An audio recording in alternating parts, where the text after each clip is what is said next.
మీరు చాలా తీవ్ర వ్యాఖ్యలు చేశారు. అంటే సామాజిక వర్గానికి సంబంధించి సిగ్గుపడుతున్నాను కమ్మ కులంలో పుట్టినందుకు అని చెప్పి. ఆ సామాజిక వర్గం నుంచి వ్యతిరేకత వస్తుంది మీకు అని ఏమి అనిపించలేదా? ఇప్పుడు నేను పుట్టినప్పుడు నాకు తెలీదు నేను కమ్మ కులంలో పుట్టానని. నేను కమ్మ యూనివర్సిటీలో చదువుకోవాలా, కమ్మ స్కూల్లో చదువుకోవాలా, కమ్మ ఎలిమెంటరీ స్కూల్లో చదువుకోవాలా. ఓన్లీ కమ్మ వాళ్ళ మధ్య నేను తిరగల. మద్రాసు పోయా కమ్మ వాళ్ళతోనే నేను తిరగల. హైదరాబాద్ వచ్చా, వీళ్ళు ఎంతమంది కమ్మస్తూ ఉన్నారు ఇక్కడ. ఒక కమ్మస్తో నేను నా ప్రయాణం. కన్ను తెరిస్తే జనడం, కన్ను మూస్తే మరణం, రెప్పపాటే ప్రయాణం. ఎంతమంది వస్తారు. కులమేంటి, మతమేంటి, మనిషి అన్న ప్రతి వాడు మన ట్రావెల్ అవుతూ ఉంటాడు. ఎక్కడ పడితే అక్కడ, ఏ దేశం వెళ్ళినా, ఏ రాష్ట్రం వెళ్ళినా, ఏ ఊరు వెళ్ళినా, ఏ గల్లీ వెళ్ళినా, ఏ సందులోకి వెళ్ళినా. అంటే ఇప్పుడు నేను నేను ఇంత ఇంత స్తోమతగా నేను సంపాదించుకొని గొప్పగా ఉన్నానంటే కమ్మాళ్ళ వల్ల, నా తెలివితేట వల్ల, నా కష్టం వల్ల, నా చదువు వల్ల, నా నా క్యారెక్టర్ వల్ల. కమ్మాళ్ళ కమ్మ కులంలో పుట్టా. Proudly I can say I'm Kamma. నేనేంటున్నాను, మీరు కమ్మవాళ్ళు గౌరవంగా బతుకుతారు, మంచివాళ్ళు. ఆడపిల్లలు కూడా వాళ్ళు కూడా పొలం వెళ్ళి పనిచేస్తారు భర్తలతో సహా. అంత గౌరవంగా ఉండే కమ్మ చంద్రబాబు నాయుడు మాయలో పడి, ఏమండి మా కమ్మాళ్ళు, మేము కమ్మాళ్ళం, కమ్మాడు పేపరే చదువుతాం, ఈనాడే చదువుతాం మా కమ్మాడు. ఆంధ్రజ్యోతి మా కమ్మోడు అదే చదువుతాం. మా కమ్మోడిది ఈటీవీ అదే చూస్తాం. మా కమ్మోడిది ఆంధ్రజ్యోతి ఏబిఎన్ అదే చూస్తాం. సాక్షి చూడడం అదే రెడ్డిది అన్నవాళ్ళు ఎంతోమంది చూశాను నేను. ఏం కర్మ, ఇది కర్మ కదా. మరి తిట్టకుండా ఎలా ఉంటాం? అందరూ ఒక ఆమె చెప్పింది, నాకు తెలిసిన మా ఫ్రెండు, నేను రాను అంటే ఏబిఎన్ చూస్తాం, సాక్షి చూడండి ఏబిఎన్ చూస్తా అంత మత్తు మంది పెట్టారు. అన్ని కమ్మ అంటున్నావు కదా. నీ కూతురు ఉంది, ఒక అక్కతో నేను మాట్లాడుతున్నా, ఒక అక్కతో, కమ్మ కులం అక్కతో మాట్లాడుతా. అక్క, నీ కూతురు ఉంది, నువ్వెవరిని కోరుకుంటావు? మిమ్మాయిని కమ్మోడికి ఇచ్చి పెళ్లి చేయాలని కోరుకుంటాం. ఆ పెళ్లి కొడుకు ఎదవైనా, తాగుమూతైనా, తిరుగుమూతైనా, బేవర్స్ అయినా, డ్రగ్స్ వేసుకున్నా, తాగి పడిపోయేవాడైనా, రూపాయి ఆస్తి లేకపోయినా కమ్మోడేగా అన్ని కూతురికి ఇస్తావా? ఎందుకు ఇవ్వవు? కమ్మోడేగా. కమ్మోడైతే మాత్రం వాడు చదువుకో ఉండాలి కదా, వాడు బుద్ధిమంతుడే ఉండాలి కదా, వాడు ముద్దు తాగకూడదు కదా, మంచి ఉద్యోగం ఉండాలి కదా, 10 ఎకరాల పొలం ఉండాలి కదా, మాకు కూడా 5 ఎకరాలు. అన్ని లక్షణాలు ఉన్నవాడికే ఇస్తాం. నీ కూతురికి కమ్మోడై ఉండాలి, అన్ని లక్షణాలు ఉండాలి, అందంగా ఉండాలి, అప్పుడు పిల్లనిస్తావు. దానివల్ల ఏంటంటే నీ కూతురు జీవితమే బాగుపడింది. ఇన్కేసి బేవర్సాడు వచ్చాడు అనుకో, నీ కూతురు జీవితమే నాశనం అవుద్ది. మరి నువ్వు మనవాడు చంద్రబాబు నాయుడు మన కమ్మోడని ఓటేస్తున్నావే, ఆంధ్ర రాష్ట్రం నాశనం కాదా? ఒక ఎమ్మెల్యేకి ఎత్తున్నావే, మన కమ్మోడు మన ఎమ్మెల్యే మనకేద్దాం, చంద్రబాబు నిలబెట్టాడు పొలం నుండి, వాడు మంచోడు కాకపోతే, వాడు అవినీతి పరుడైతే, ఈ సిగ్గే తెచ్చుకోమంటున్నాను శ్రావణి. నేనేమంటల్లా, ఈ సిగ్గు తెచ్చుకోమంటున్నా. మనకి ఎవడైతే మనకేంటి, మనకి చంద్రబాబు అయితే ఏంటి, జగన్ అయితే ఏంటి, మరొకడైతే ఏంటి, ఇంకోటైతే ఏంటి, మనకి బాగా చేస్తున్నాడా లేదా, సర్వీస్ చేస్తున్నాడా లేదా, నీళ్ళు ఇప్పిస్తున్నాడా లేదా, కరెంట్ ఇస్తున్నాడా లేదా, అన్ని రకాలు చేస్తున్నాడా లేదా, అడ్డెళ్ళు. సినిమా ఇండస్ట్రీలో కూడా గతంలో ఎప్పుడూ లేనంతగా ఈ మధ్య కాలంలో ఈ కుల ప్రస్తావన ఎక్కువగా వచ్చి, మీరు ఎక్కడ వాళ్ళు, ఎవరికి సపోర్ట్ చేస్తున్నారు, లేదంటే మీ క్యాస్ట్ ఏంటి అనే ఫీలింగ్స్తో కూడా అవకాశాలు వస్తూ ఉన్నాయి అనే దాని మీద బాగా వార్తలు వస్తున్నాయి. దాన్ని ఎలా చూస్తారు? అంటే గతంలో ఉండిందా ఇండస్ట్రీలో ఇలాంటి వాతావరణం, కులం చూసి అవకాశాలు ఇచ్చే వాతావరణం? శ్రావణి, నా దగ్గర 30 మంది అసిస్టెంట్లు ఉన్నారు. ఓకే. రైటర్గా ఉన్నప్పుడు అందులో 2 కమ్మోళ్ళు. ఓకే. మిగతా వాళ్ళంతా కాపులు, బ్రాహ్మిన్స్, వేరే క్యాస్ట్. మరి నేనేం చెప్పగలిక దరిద్రాన్ని? నేను ఎవరు వచ్చినా కానీ నేను ఒకటే అడుగుతా, వీడు మంచోడా కాదా, క్రమశిక్షణగా ఉంటాడా, బుద్ధిమంతుడా కాదా, ఇవే లెక్కేసుకున్నా. మీరు ఎంక్వైరీ చేసుకోండి ఎవరన్నా, ఈ క్యాస్ట్ ఏంటి అని పెట్టుకోవాలి. ఇప్పుడు నా దగ్గర ఉన్నాడు, చాలామంది పనిచేశారు.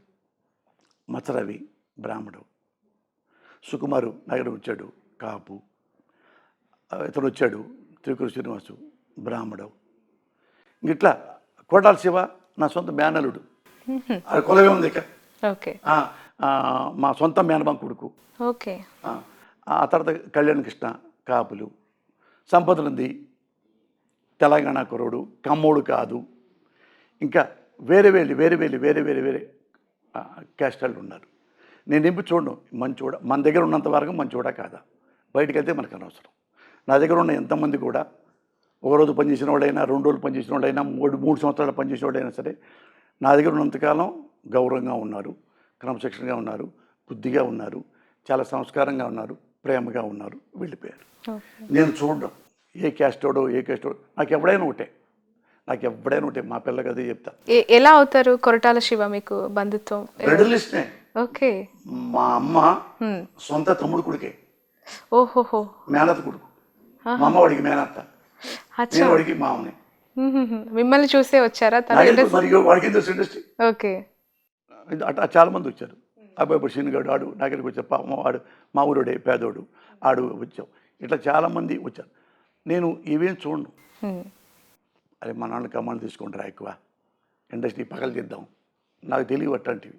ఓకే. అది తెలియవు. మా పిల్లకి అదే చెప్తా, ఒరే మీరు పెళ్ళిళ్ళు, నేను కమ్మోని కాబట్టి కమ్మకూరంలో పెళ్లి సంబంధాలు చూస్తున్నాం. లేదు నువ్వు పలానా అమ్మాయి, పలానా క్యాస్ట్ అమ్మాయిని ప్రేమించావు అనుకో, చేద్దాం అని చెప్పి ఒక వేరే కులం వాళ్ళు ఒకళ్ళు వచ్చారు, అడిగారు మీ అబ్బాయికి చేసుకుందామని. వేరే కులం మా అబ్బాయి అయితే ఆమెతో మాట్లాడుతా అన్నాడు. ఇద్దరు కలిసి మాట్లాడుకున్నారు గంట హోటల్లో. వీడికి ఎందుకు అమ్మాయి తనకంటే హైట్ తక్కువ ఉందని ఏదోనో, అంత హైట్ ఎక్కువ లేదు అని క్యాన్సిల్ చేసుకున్నాడు. ఓకే. అది వేరే క్యాస్టే. మేమేం పెట్టలా అట్లా. కమ్మాళ్ళం మనం, కమ్మాళ్ళనే చేసుకోవాలి పెట్టలా. ఆ పెళ్లి చూపు చూసిందే వేరే క్యాస్ట్ అమ్మాయిని. నేను చెప్పా, నీకు నచ్చితే ఏ క్యాస్ట్ అయినా మాకు అభ్యంతరం లేదు ఆయన. ఎందుకంటే మేము కమ్మాడిగా ఈ కులంలో పుట్టాం కాబట్టి అదే టేస్ట్ ఉంటుంది కాబట్టి మేము అవి చూస్తాం. ఇప్పుడు వేరే గబక్కన కమ్మాళ్ళొద్దు, వేరే క్యాస్ట్ అట్లా అనకూడదుగా, అనంగా అది తప్పు మాట. మధ్యకాలంలో రీసెంట్గా చూసింది బ్రో సినిమాకి సంబంధించి వివాదం. మీ పార్టీకి సంబంధించిన మంత్రి గారిని అందులో ఒక పాటలో వక్రీకరించి పెట్టారు అని చెప్పి పృథ్వీ అందులో చేశారని చెప్పి. దానికి ఏం చెప్పంట శ్రావణి, ఇప్పుడు సినిమా అనేది అంటే ప్రొడ్యూసరు అసలు అలాంటి ఇంటెన్షన్తో పెట్టలేదు, అది చాలా కామన్గా జరిగిపోయింది అని. అది కాదు నేను అంటాను శ్రావణి, ఇంటెన్షనా? అది ఇంటెన్షన్ అంటే ఎటువంటి చెప్పంటావా? ఇంటెన్షన్ కాదు. మీరు అనుకుంటున్నారా సింక్ అయింది అని ఆ పాట? అట్ట కాదు. ఆయన మంత్రిగా సత్తెనపల్లిలో పండగ రోజు ఎలా డ్రెస్ వేసాడు, ఏ డ్రెస్తో డ్యాన్స్ చేశాడు, అదే డ్రెస్ ఇక్కడ ఉంది. అవును. ఓకే. ఉందా లేదా? లేకపోతే ఇంటెన్షన్ కాదు. సేమ్ అదే డ్రెస్ వేసుకొని ఆర్టిస్టు డ్యాన్స్ చేశాడు అని చెప్పారు. నేను కూడా చూడలా అని చెప్పారు. అయినా దాని పెద్ద ఇష్యూ అక్కర్లేదు. నేను అంటాను, రామారావు గారు ముఖ్యమంత్రిగా ఉన్నప్పుడు రామారావు గారు గెటప్ వేసుకొని సెటైర్గా పొలిటికల్గా చేశారు. రామారావు గారిని ఉన్నియా? రామారావు ముఖ్యమంత్రి కాకుండా పోయాడా? అయ్యి ఉపయోగం లేదంటున్నా. ఇప్పుడు వాళ్ళు అంటే వైసీపీ అఫ్కోర్స్ పాట పెట్టారో లేదంటే దాన్ని కాపీ చేసి ఇందులో కామెడీగా స్కిట్ వేశారో వాట్ ఎవర్ ఇట్ మేబీ, కానీ రిలీజ్ అయిన ఒక సినిమా పైన మంత్రి స్థాయి వ్యక్తి వచ్చి బాహాటంగా ప్రెస్ మీట్ పెట్టి 4 రోజుల్లో 40 కోట్ల రూపాయలు అదనంగా మాకు లాభాలు వచ్చేలాగా మంత్రిగా చేశారని చెప్పి ప్రొడ్యూసర్ చెప్పారు. నిన్నంటే నీకు తెలుసుద్దా పెయిన్. ఇటు మన ఇంట్లో కుర్చీలో కూర్చొని నువ్వు ఒక జర్నలిస్ట్ రూపంగా నేను సమాధానం చెప్పేవాళ్ళలాగా ఉంటే నీకు తెలియదు ఆ పెయిన్. నిన్ను ఎవడైనా అన్నాడు అనుకో పర్సనల్గా, అప్పుడు నీకు పెయిన్ వస్తుంది. ఓకే. గ్యారెంటీకి వచ్చింది. ఎందుకంటే రాంబాబు అనే వ్యక్తి మంత్రి, ఇప్పుడు ఆంధ్రప్రదేశ్ మంత్రి, వ్యవసాయ శాఖ మంత్రి కదా, ఇది అదే పోలవరం చూసుకుంటా ఉన్నాడు. అతన్ని గెటప్ వేసి తీశారనుకో, అది ఎందుకు ఊరుకోవాలి? ఇప్పుడు నువ్వు ఉన్నావు శ్రావణి, నీ గెటప్ వేసి వేరే అమ్మాయికి వేసి నువ్వు మాట్లాడినట్టు కిండల్గా మాట్లాడుతున్నావు అనుకో, నీకెంత పెయిన్ వస్తుంది. ఎవరి ఒకటే గుర్తు, వ్యక్తిత్వ హననం చేయకూడదు. ఇప్పుడు సినిమా ఉందనుకో సెటైర్కి చేసుకోవచ్చు. ఇప్పుడు నేనున్నాను, నన్ను కామెడీగా పడుకోవచ్చు, తప్పేం లేదు. ఇప్పుడు నా గడ్డం వేసి ఎట్టు గడ్డం వేసి ఎట్టుంటాడు పోసాని అని కామెడీ ఉందనుకో తప్పేం లేదు. నాకు చాలా వేశారు క్యారికేచర్స్ అట్లా, అది నవ్వుకోవడానికంటే తప్పులే. నవ్వుకోవడానికి కాకుండా ఒరే గురే అని పిలిచి అట్టయితే వాళ్ళు పర్సనల్గా తీసుకుంటారు. మామూలు ఇప్పుడు చిరంజీవి గారు ఉన్నారు, చిరంజీవి గారిని మన సినిమాలో అట్ట గెటప్ వేసి పెట్టాం. అతను మనం ఏమంటాం, చిరంజీవి గారిలా డ్యాన్స్ చేస్తాం అనుకో, ఏమయ్యా అచ్చం చిరంజీవి గారిలా డ్యాన్స్ చేస్తున్నావా, గుడ్, ఇదిగో తీసుకో 1116, అంతవరకు అయితే ఓకే. అది కాకుండా చిరంజీవి గారిని హెకిల్ చేస్తూ అట్ట అటు అటు అట్ట వేశారు అనుకో, టీవీలో బాధపడ్డా చిరంజీవి గారు, ఎవరైనా బాధపడతారు కదా. ఎగ్జాక్ట్లీ. సో సినీ ఇండస్ట్రీలోకి రావాలనే ఇంటెన్షన్ ఎవరిని చూసి ఇన్స్పైర్ అయ్యి వచ్చారు అప్పట్లో? ఫేవరెట్ హీరో ఎవరు మీకు? రచయితగా ఎవరు? నాకు చెప్పు శ్రావణి, సారీ చెప్పండి మీరు. అది నేను కృష్ణ గారి ఫేవరెట్ని. ఓ ఓకే. సినిమా ఇండస్ట్రీ రాకముందే కృష్ణ గారి చూడటానికి వెళ్ళేవాడిని. కృష్ణ గారు అప్పుడు ఎలక్షన్లో దెబ్బతేలి కంటికి, అమ్మో దెబ్బతేలినంటే కూడా నేను నా ఫ్రెండ్ వెళ్ళాం విజయ్ గార్డెన్స్లో. అప్పుడు డ్యాన్స్ పాట చేస్తున్నాడు, నమస్కారం సార్ అన్న అంటే, కాకాని సార్ మాది పెద్ద కాకాని సార్ అంటే, మా గుళ్ళోనే ఆయన పేరు పెట్టారు, శివరామకృష్ణ ఆయన పేరు యాక్చువల్గా. ఓకే. కృష్ణ అంటారు. వాళ్ళ అమ్మగారు మా కాకాని గుడిలో శివశివుడి గుడి, సాంబశివుడి గుడి అని వచ్చారంట చిన్నప్పుడు వాళ్ళ నాన్నగారు, వాళ్ళ అమ్మగారు. ఆయన ఇష్టం నాకు, ఆయన మంచి వ్యక్తి పర్సనల్గా కూడా. ఆయన కూడా చాలామంది ప్యారడీ చేస్తారు, ఆయన ఏమనుకోడు, అట్లా ఏమనుకోడు ఆయన ఇష్టం. కానీ నేను ఇండస్ట్రీకి వచ్చింది సినిమాలు సీట్లు ఇవ్వడానికి కాదు. నేను అక్కడికి వెళ్ళి ఎటో వెళ్ళబోయి మద్రాసు వచ్చా. ఏ దుబాయ్ వెళ్ళబోయో, ఇంకో చాడ వెళ్ళబోయో, ఏదో ఏమవుదాం అనుకున్నారు యాక్చువల్గా? అసలు ఏ వద్దాం అనుకోలేదమ్మా. లెక్చర్ అయితే లెక్చర్ అవుతాం, జాబ్ చేస్తాం, లేదా ఇక్కడ ఏదో ప్రైవేట్ వర్క్ చేసుకోవటం అట్లా అనుకున్నాను. ఎక్కడైనా నేను బతకగలను నాకు నమ్మకం ఉండేది. ఓకే. ఎక్కడైనా నేను బతికేస్తా, ఫాస్ట్గా ఉండేవాడిని బాగా, ఎక్కడున్నా కానీ నేను బతకగలను. కృష్ణ గారి తర్వాత ఫేవరెట్ హీరో ఆ నెక్స్ట్ జనరేషన్? ఇంకా కృష్ణ గారి ఇష్టం. మిగతా వాళ్ళతో మామూలుగా అట్లా స్నేహంగా ఉండే తప్ప మనసుకు తీసుకునేది కృష్ణ గారిని. తర్వాత కృష్ణ గారి అబ్బాయి మహేష్ బాబు గారు. వాళ్ళ నాన్నలాగా ఉంటాడు ఆయన కూడా. వాళ్ళ నాన్నలాగా ఇష్టపడే అతను కూడా మంచోడే. వాళ్ళ నాన్నలాగా క్వైట్గా ఉంటాడు, చీప్ మనిషి కాదు, ఫ్రెండ్లీగా ఉంటాడు బాగా. ఓకే. ఎవరు వాడుకుని వదిలేసే టైప్ కాదు, చాలా స్నేహభావంగా ఉంటాడు, గౌరవంగా ఉంటాడు, చీప్గా ఎవ్వరిని మాట్లాడు. ఆఫ్ ద రికార్డులో ఎప్పుడు నవ్విస్తూ ఉంటాడు, నవ్వుకుంటూ ఉంటాడు. అది వాళ్ళ నాన్న లక్షణాలు ఎక్కువ ఉన్నాయి. అందుకని వాళ్ళ నాన్నగారి తర్వాత మహేష్ బాబు అంటే ఇష్టం మామూలుగా పర్సనల్గా. ఓకే. ఆ హీరో అంటే పెద్ద హీరోగా చెప్పేది ఉంది, అందరు చెప్తాడు. పర్సనల్ వ్యక్తిగా చాలా మంచోడు, పర్సనల్గా ఆయన మంచోడు. మీరు టెంపర్లో ఎన్టీఆర్ గారితో పనిచేశారు కదా, తన క్యాలిబర్ గురించి మాట్లాడాలంటే ఏం మాట్లాడగలుగుతారు? ఎందుకంటే మొన్న ఏలూరులో ఒక ఫ్లైఓవర్ కింద అసలోడు వచ్చేవాడు కొసరోడికి పండగే అని ఒక పోస్టర్ పెట్టారు. ఎన్టీఆర్ పోస్టర్తోని ఆ క్యాప్షన్ ఇచ్చి పెట్టారు. ఇది ఇప్పుడు అన్నావు కదా, ఇప్పుడు నీకు ఎగ్జాంపుల్ చెప్తా. ఇప్పుడు ఒక వాల్ పోస్ట్ వేశాడు, వాళ్ళు ఫ్రెండ్లీ సరదాగా వేసి ఉంటాడు, అసలాడు వచ్చేవరకే కొసరోడు అంటే మరి లోకేష్ కాల్దా, చంద్రబాబు కాల్దా, ఎన్టీఆర్ మీద కోపం రాదా? వాళ్ళు ఏమనుకోవాలి, ఎన్టీఆర్ ఫ్యాన్స్కి బుద్ధి చెప్పాలనుకుంటారుగా. అదేంటి అట్లా మాడతారేంటయ్యా, తప్పు కదా, ఆ మాట అట్లా వాడకూడదు కదా. జూనియర్ ఎన్టీఆర్ ముఖ్యమంత్రి అవ్వాలి కోరుకోండి, తప్పులే. రేపైనా ఎల్లుండైనా వాళ్ళ తాత లక్షణాలు ఉన్నాయి, వాళ్ళ తాతలాగా ఉంటాడు, ఈయనే ముఖ్యమంత్రి అవ్వాలి అని కోరుకోవటం ఏమాత్రం తప్పలేదు. అంటే అలా కోరుకునే వాళ్ళ సంఖ్య రోజు రోజుకి రెట్టింపు అవుతుంది.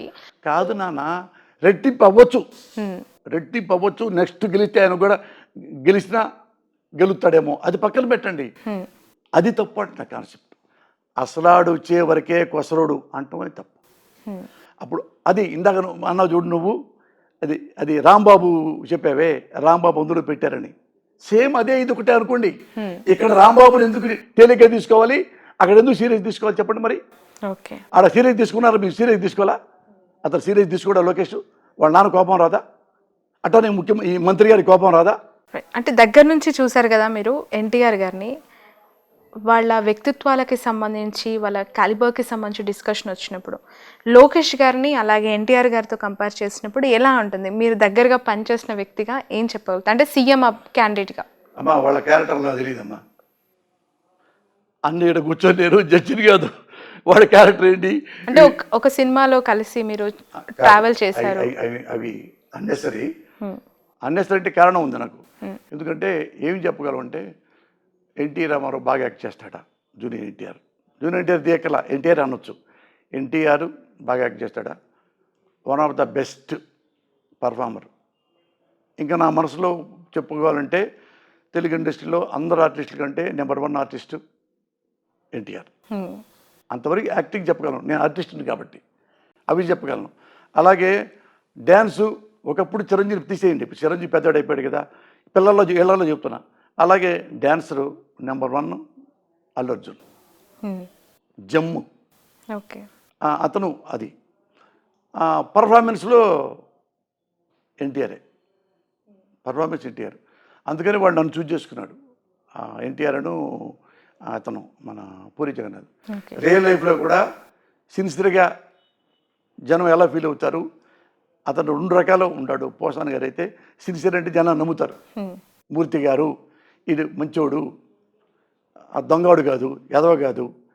అందుకని సెలెక్ట్ చేశారు. బ్రో సినిమాకి సంబంధించి త్రివిక్రమ్ గారే ఇంటెన్షనల్గా ఈ సిట్ క్రియేట్ చేశారు. స్కిట్కి సంబంధించి పూర్తి అంటే రైటప్ అంతా తనే చేశారు అని చెప్పి వార్తలు వచ్చాయండి. అంటే త్రివిక్రమ్ గారి గురించి పర్సనల్గా మాకు తెలియదు కాబట్టి అలాంటి ఇంటెన్షన్స్ ఉండుంటాయి అతనికి చేసే నాకు అవకాశం. పర్సనల్గా ఏం తెలియదు. ఇప్పుడు ఒకళ్ళ మీద ఒకళ్ళు ఇంటెన్షనల్గా అవమానించాలి అనుకునే ఇంటెన్షన్ ఎవరికి ఉన్నా కానీ అది క్షమించకూడదు. ఓకే. ఎవడైనా సరే ఇప్పుడు జోక్ అనుకో సరదాగా ఇప్పుడు నాది క్యారికేచరు చాలాసార్లు వేశారు, నవ్వుకుంటాను నేను కూడా. నన్ను మిమిక్రీ చేస్తుంటారు స్టేజ్ మీద నన్ను ఎదురు కూర్చోబెట్టి, తప్పులే. అలాగే పవన్ కళ్యాణ్ కానీ, చిరంజీవి కానీ, నాగబాబు కానీ, నాలంటోడు కానీ ఇట్లా వాళ్ళంతా విఐపీస్ కదా, వాళ్ళ మీద సరదాగా కామెడీ చేసి తప్పులే. నువ్వు ఎవడైనా సరే ఈ సినిమా ఆ సినిమాని అంటలా, ఎవరైనా సినిమా మాధ్యమాన్ని వాడిని అవమానించడానికి ఈ క్యారెక్టర్ పెట్టరా అంటే తప్పు. అది ఎవడైనా సరే తప్పు. లేదు సరదాగా పెట్టాం అంటే టేక్ ఇట్ ఈజీ, తప్పేం లేదు. ఓకే. నా గురించి ఎవరి గురించి పెట్టుకోవచ్చు. ఇప్పుడు నువ్వు ఇవాళ నన్ను పెట్టావు, రేపు నిన్ను పెట్టుకుంటా, ఏమో తప్పేముంది అందులో, తప్పేం లేదు. అతను ఇప్పుడు ముఖ్యమంత్రి మంత్రి అనుకోండి, ఈ మంత్రి దీనివల్ల ఇది ఇక్కడ పెట్టడం వలన అతను పెయిన్ ఫీల్ అవుతాడు అన్నారు అనుకోండి, అతనితో చెప్పచ్చు, మినిస్టర్ గారు ఒక కిట్ పెట్టుకుంటున్నాం మీది విత్ పర్మిషన్ అంటే టేక్ ఇట్ ఈజీ అంటాడు. అదే అవుద్దే నా మీద ఎందుకే అది పెడతారు, నేను ఆర్టిస్ట్ని కాదు కదా. నేను కూడా ఆర్టిస్ట్ అయి ఉంటే అప్పుడు నువ్వు పెట్టవచ్చు. లేదా కామెడీగా ఉందనుకో అది పెట్టచ్చు. ఇది అక్కడ డ్యాన్స్ చేశాడు, ఇక్కడ డ్యాన్స్ చేస్తున్నాడు, అందరితో వదిలేయి. అరే ఒరే మరి తిట్టు కూడా ఆర్టిస్ట్ని.